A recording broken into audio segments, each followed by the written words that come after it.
Disclaimer: the following is for Lookalolland only. Skip if you don't believe or ship.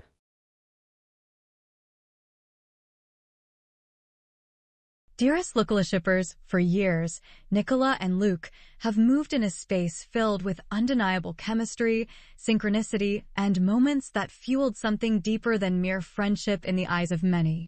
They've played into it, danced around it, and left room for speculation by neither confirming nor denying. But now, things have shifted. Nicola's recent interview, where she finally used the words, "just friend," a phrase they've notably avoided in the past, was a defining moment. She closed her eyes, took a quick breath, and said it like an apology. "I'm sorry that he's just a friend, but he is a dear friend." The wording, the delivery, the hesitation, none of it felt casual. It felt deliberate, like something that needed to be said, but perhaps it wasn't easy to deliver this message. The act of closing one's eyes can sometimes be a way to block out external stimuli while formulating a response. This could mean she felt a certain level of discomfort. Perhaps she doesn't like discussing this topic in such definitive terms. It could also suggest that she wished she didn't have to answer at all.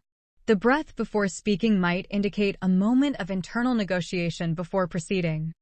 The fact that she follows this up with, "but he is a dear friend," and then, later, "Luke is perfect," reinforces that there is still warmth and admiration there. But the hesitation in her body language suggests that the topic is not as simple as she wants it to appear. The statement about friendship was something she felt obligated to say, whereas calling Luke perfect was more spontaneous. The emphasis shift could suggest a disconnect between what she wants to express and what she feels she should say publicly. Whether it's playfulness, resignation, PR strategy, or something more personal, it's clear that this wasn't just an offhand remark. And then, less than 72 hours later, Luke debuts his long-rumored girlfriend at a major fashion event. The timing is striking.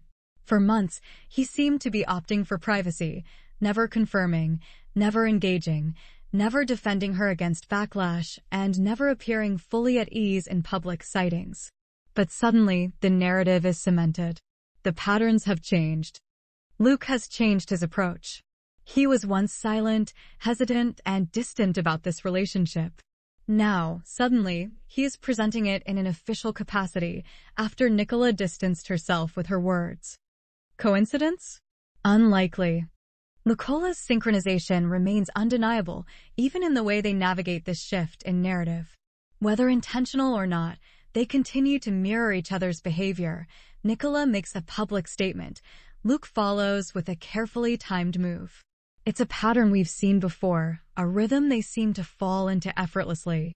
Their bond has always been built on synchronicity, from the way they speak in unison to the unconscious mirroring in their gestures and expressions. Now, even in how they handle public perception, they remain aligned. This kind of unspoken coordination suggests an ongoing connection, whether it's about protecting something private or simply moving in tandem as they always have.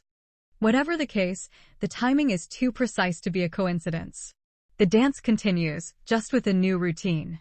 Previously, two of the strongest arguments for the Lookalicippers were that one. Neither Luke nor Nicola ever called it just a friendship. That small omission left room for ambiguity, for subtext, for a space where something more could exist unspoken. And two, the fact that Luke had never publicly acknowledged his long-rumored girlfriend, but now both things have happened. So, what do we make of this? Something shifted. Whether it's PR, a personal decision, the timing speaks volumes. It's not about whether he's with someone, it's about why it's being handled this way now. Was this all coordinated? It's highly possible.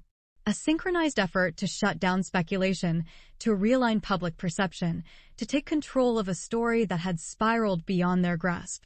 You don't want your relationship to overshadow your career or let natural chemistry and attraction diminish your talent, especially when your career is just beginning to take off.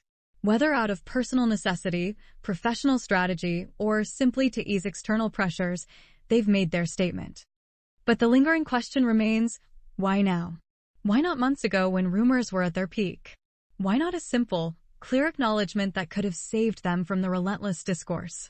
They had countless opportunities to set the record straight, but remained elusive, leaving space for doubts to linger, letting ambiguity fuel the flames, until now. Yet here we are. Why had Luke previously been reluctant to acknowledge his girlfriend? If he was taking the private approach, why the change? Why did Nicola phrase it the way she did, with hesitation and a quick breath? Why is the timeline of events so closely linked? If this was all about PR, the goal could be to remove lingering speculation that they are secretly together, to establish Luke's relationship in a way that doesn't feel abrupt, to allow Nicola to move forward without being constantly tied to Luke. This doesn't necessarily mean that what they had was fake, but rather that they might be transitioning to a new phase, whether that's a real separation, a private arrangement, or something in between. If they were, or are, involved in any way beyond friendship, the intense scrutiny could have made it difficult to navigate. The coordinated move could be an attempt to create distance, not necessarily because nothing ever happened, but because they need space to breathe without constant speculation. By clearly defining themselves as just friends, they might be hoping to calm the intensity of their fandom's interest. The logic could be, if Nicola says just friends, people will have to accept it. If Luke is seen with someone else, the speculation will die down. If they maintain the bond behind the scenes, they can preserve their real connection without external interference. This could be a temporary measure, especially if they are trying to figure things out privately. Whether this was directly coordinated or simply a natural alignment of circumstances, the timing is too precise to be accidental. Nicola's words and Luke's actions work together to establish a new public image, whether it's entirely reflective of reality or not.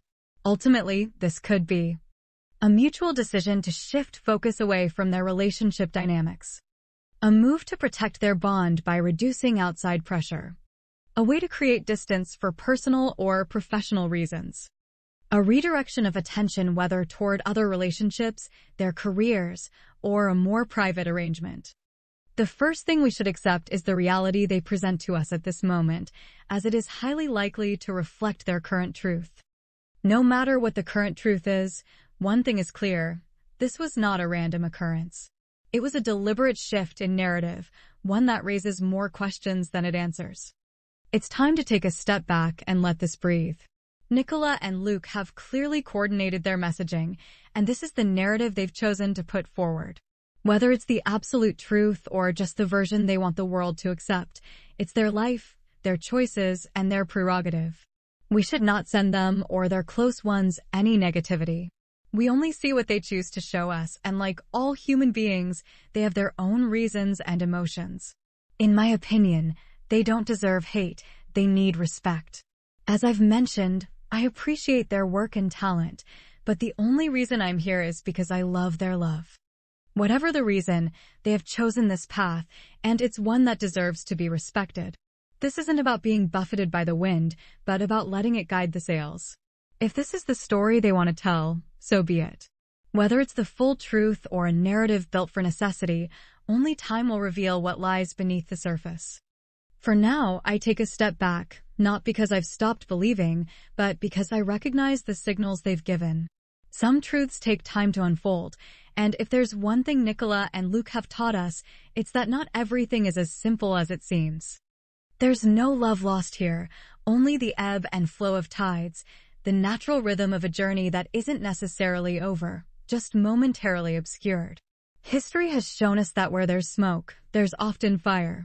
The question isn't whether the fire has burned out, but whether it's simply smoldering beneath the surface, waiting for the right conditions to ignite again. And the vessel will follow the glow of the beautiful flame to be guided through the rough waters. Many couples have charted similar courses before finally finding their way back to each other. Tom Holland and Zendaya spent years insisting they were just friends, even dating other people, before finally making their relationship public. For example, David and Victoria Beckham kept their early relationship low-key, or Ryan Gosling and Eva Mendes. Even classic Hollywood saw the likes of Paul Newman and Joe and Woodward navigating relationships before settling into a lifelong love. The list goes on, proof that timing, public perception, and even a little misdirection often plays a role in love stories that unfold at their own pace. So, is this ship lost at sea, or merely waiting out the storm? Sometimes, when the waters are uncertain, the best course of action is to drop anchor and wait. Wait for the skies to clear, for the waves to calm, for the true direction to reveal itself. The Lakola ship may not be sailing in plain sight right now, but that doesn't mean it has sunk. Some journeys take detours, but the current always has a way of pulling things back to where they belong.